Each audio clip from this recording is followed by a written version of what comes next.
कोशी प्रदेशको राजधानी विराटनगरमा हरेक वर्ष आयोजना हुँदै आएको प्रतिष्ठित विराट गोल्ड कप फुटबल प्रतियोगिताको 38औं संस्करण चैत 28 गतेदेखि सुरु हुने भएको छ। प्रतियोगिता वैशाख 5 गतेसम्म सञ्चालन हुनेछ।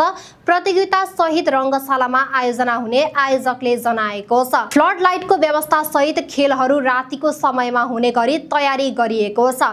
आयोजक समितिका अनुसार प्रतियोगिताको सम्पूर्ण तयारी अन्तिम चरणमा पुगेको छ र खेल तारिका, सुरक्षा व्यवस्था तथा दर्शक व्यवस्थापनका कामहरू अघि बढाइएको छ। यस संस्करणमा नेपाल र भारतका गरी 8 वटा टोलीले सहभागिता जनाउनेछन्। प्रतियोगितामा नेपाली विभागीय 3 प्रमुख टोली, Tribhuvan army club, Nepal police club र एपीएफ क्लब सहित अन्य चर्चित क्लबहरूको प्रतिस्पर्धा रहनेछ। अन्य सहभागी टोलीहरूमा Jhapa 11, Machhindra club, church boys united, Samrat sporting club तथा भारतको All Jharkhand Birsa Munda SA club रहेका छन्।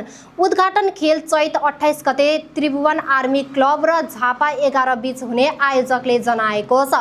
यस खेलसँगै प्रतियोगिताको औपचारिक सुरुवात हुनेछ।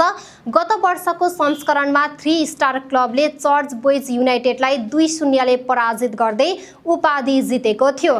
तर यस वर्ष 3 स्टार क्लब प्रतियोगितामा सहभागी नहुने भएको छ, जसले प्रतिस्पर्धा थप रोचक हुने अनुमान गरिएको छ।